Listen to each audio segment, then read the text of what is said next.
Join my channel here over at subscribe to the various other links. Thanks everyone over at Buy Me a Coffee and whatnot. I got a mailbox. You want to send me a comic that you want me to review or look at. So Raja, some people, prison was invented for people like him. I was going to say some people are really kind of, you have them when they're born, and then you have a hangman off in the future, and they're going to get there one way or the other, or they would in a just society. Not everyone can function in a first world civilization, and that just is what it is. So what happened was you had pro wrestling event, and pro wrestling is a scripted entertainment. Yes, I guess there are people who are not familiar with the great old days of the WWF. It was sort of a soap opera for kids, and you could be older and still be entertained by it, as I was back in the days. It's hard to look at it now and think that it's anything entertaining because it's garbage. But if you go back to the 90s to about like 2000, the old WWF days was legitimately fun. But their actor, it was something like you get together and have barbecues with people, and you'd be watching it. It was just part of an event. They had like summer slams and that kind of stuff, and it was ridiculous, but it was just harmless fun. They're acting, and they did put out like the McMahon days back in the day. They put on like just a hell of a show. Were very careful with the backstory. They had the best actors they could. The thing is, they are actors. They're athletes, but they're actors first and foremost. They pretend to wrestle on stage, and they have involved backstories, and the whole thing is silly, but it can be a really good time if you have good actors who are also athletes. But ultimately, everyone is an actor first. Even the refs on stage are actors. But there's a crossover with MMA when that kind of started up or caught fire in America in the 90s, where guys will retire from, I guess they call it amateur wrestling, the Roman Greco wrestling you did in high school, and then they'll join pro wrestling, which is scripted. Kurt Angle was an Olympic wrestler in the 90s who jumped over to the WWF for a little while. They know it's scripted because they're not idiots, which is why you never actually hire or work with idiots in something that has a high degree of physical danger. Odd that they don't show a picture of this guy. We'll get over to him for a second. And his father is also an idiot. He sexually assaulted a reporter live on air. I have all these clips. I put them on my Rumble. And I don't know how much of this I can show. And she should have called the police when that happened. But that was back in the days when things were a little bit different. That was just accepted. And it was like, obviously that wouldn't fly these days. But that's not to say it was accepted at the time. And she was like, the videos, I don't know about copyright strike. The videos on the Rumble where she's like telling the cameraman to cut, because he puts his arm around her and starts grinding his crotch on her. It was bizarre. That wasn't acceptable at the time, but it was also, there was really nothing she could do about it, and she would have been blacklisted, because that whole industry, like all these kind of industries, the deeper you look into them, you find out they're really dirty. The worst people own the UFC. But the son from Rampage, Jackson, is an even worse example, because he doesn't have the height of his father, he doesn't have the physicality, he definitely doesn't have the brain power, and his father was no genius to start with. He's legitimately low IQ and violent, which is a really bad combination. So what happened was he was trying to make some inroads into pro wrestling to switch from MMA, and this smaller venue gave him a shot. There's a bunch of these. There's like the WWF before went to the WWE, and then there's ECW, and there was a ton of these little backyard wrestling type of things. And before the match, there was some misunderstanding where the other guy, his stage name is Syko Stu, crunched an empty beer can over the guy's head. And that was part of a storyline setup where they do this kind of stuff all the time. And anyone who's familiar with pro wrestling would have totally understood this. Raja should have known that this was a work, and it was just a mistake. He didn't get hurt. It wasn't a full beer can would have put you in the hospital. It was an empty beer can, and the guy, it's like, you didn't get hurt, so obviously it's not real. Why would this guy attack you with an empty beer can at a pro wrestling event? He thinks that you're part of the you're in the show. It was just a mistake. It's part of a pre-match setup to tell the storyline that these guys have conflict. And the thing is, I get the feeling that even if Raja had agreed to it beforehand, I don't think it would have mattered to him. And I say this because there's another social media guy who went around asking people to call him a racial epithet, and nobody did. But then there was this one guy who did without hesitation, and the look on his face was priceless because he didn't expect the guy to actually drop this language. And the only reason the guy did is because the guy must have known he could handle himself, or he had a little handler in his pocket or something. Like, the guy was not somebody, he was not your ordinary milk toast kind of guy, because he just dropped it instantly.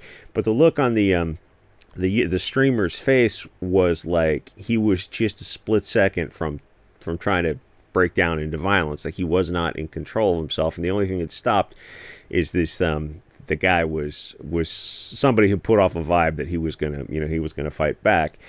So some people are just kind of not wired right for life in the first world, and Raja is one of them. The only thing that would work for him is to remove him from society and put him in prison, which is not going to happen. People are on social media now. It's like, it was attempted murder, and he's going to go to prison for years. None of that's going to happen. It's that people don't go to prison for this. Like, if you think he's going to do, people mention all kinds of different time periods.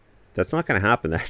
He would have to have an extensive record before that was even on the table. It should happen. He should be in prison for 30 years for that kind of thing, or even worse.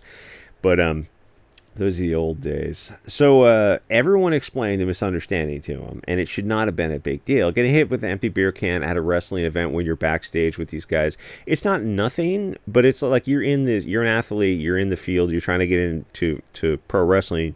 You know that this is part of the game, or like anyone who's reasonably intelligent should have known that. But this Raja guy is legitimately low IQ. He shouldn't have been in there in the first place. He should not have been in MMA. His dad shouldn't even allowed him to go on that path. He should have put him on to something else, something like Brick Lane or something. But it's nothing that you try to murder somebody over. But that's exactly what happened.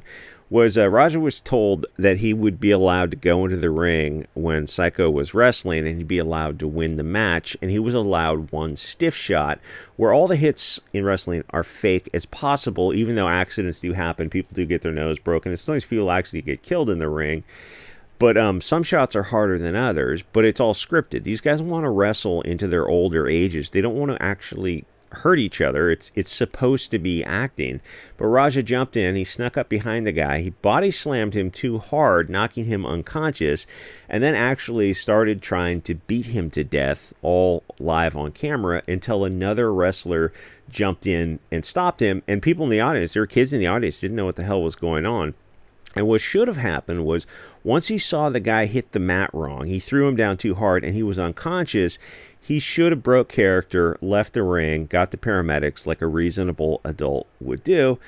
But he immediately switched over to violence mode, and he tried to beat this guy to death. And he's on camera outside after he leaves the ring, having an emotional meltdown.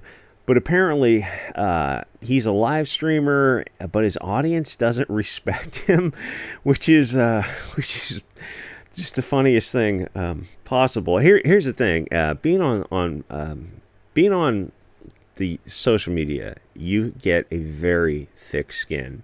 You get everything from specific graphic death threats to people just flying off the handle and being idiots, and it just cannot bother you. You just have to, like, even a tiny little person like this channel, that's just part of life. And I imagine, like, somebody like him who's a live streamer, it's like if that bothers you, then you should be doing something else. You should be studying for, I don't know, anything else.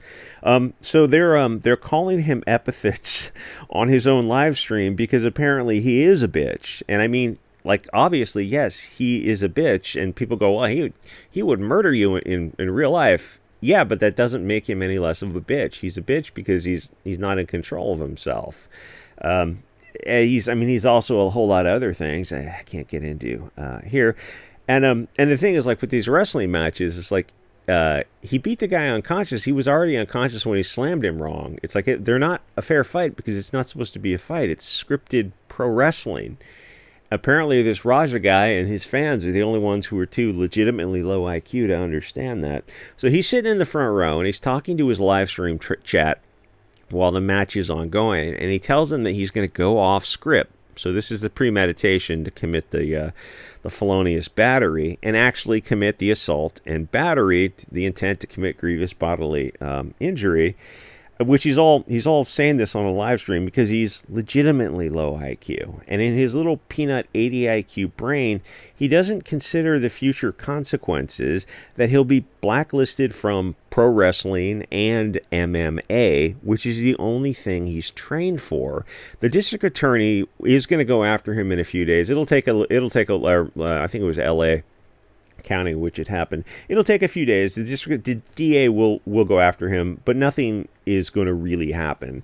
Like, people think he's going to get 7 years in prison. Absolutely not. Not even a year in prison. That's what should happen. He'll get a ding on his record unless he has a extensive background record. But he's 25. He's in MMA. Probably doesn't have that kind of background record. But it will go down. He'll get a ding on his record. But he's not going to serve any time. That just doesn't happen in the new America because the victim is not an important person. If you burn a pride flag or said something else, no offense, I don't have a problem with the gays, or an Israeli flag, then you go to prison for 10 years. Or if you do a burnout over a rainbow crosswalk, though it's not quite the rainbow crosswalk, if you want to look up the history of the 6 versus 7 color. I know it sounds tinfoil hat, but it's not. Then you go to prison for a year. Or if you leak music, then you might go to prison for a decade because you're messing with the music industry, and those are very important people who can put you in prison for a year.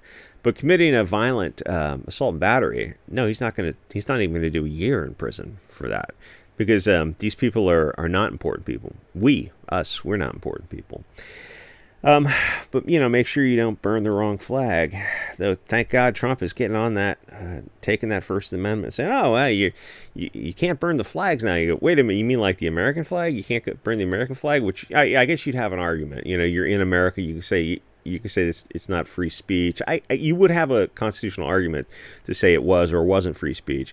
But he goes, no, we're going to make it so like you can't burn that other flag of the country that really controls America.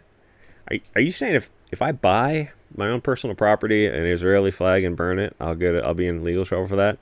That's what they're trying to push. And the other thing is, like, you go, okay, well, if you steal someone's property and commit arson upon it, fair enough. That's that is the crime of theft and arson. But then they go, well, there's going to be a hate crime enhancement. Well, that seems weird for those two flags I mentioned, pride flag and Israel flag. But there are hate crime enhancements, which odd. Kind of tells you the lay of the land, doesn't? Anyway, realistically, the best thing for this guy would be to make sure he can't hurt anyone ever again, and that's obviously not going to happen. This is we live in Weimar, so he probably will attack somebody else in the future, and the odds of him raping someone in the future are pretty high. The only thing society can do for people like this is the ultimate penalty, or you could put him in prison for like 25 years. He's 25 now, so he'd come out at age 50. He'd be older and calmer.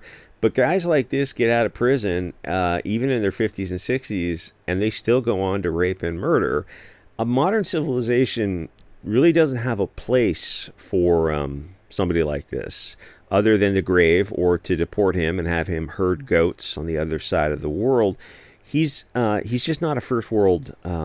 He's just not someone who's adapted to the first world, and like the only thing realistically that you would hope for is he got decades in prison. Not for this crime, nothing's going to happen. But if he did something in the future, because this was so public, something in the future is, and he will. The thing is, he will hurt someone in the future. The odds are, I put my money on that he'll rape someone in the future, and then he'll get prison time for that. But even for that, it's like he's not like, what would obviously I would impose the death penalty for those sorts of things. But in America, like, that's just not going to happen. You might get a few years. I mean, that's how, like, you're not going to vote your way out of this. I think everyone is aware of that. Anyway, so the streaming platform he is on, Kick, and it's coming out that Kick is a dirty reputation for inducing people to commit crimes, all kinds of weird stuff. But they had to ban him because it's so very public, and that was his source of income. He's an MMA guy, a live streamer, but I think he's too dumb to be entertaining, so he can't be much of a live streamer.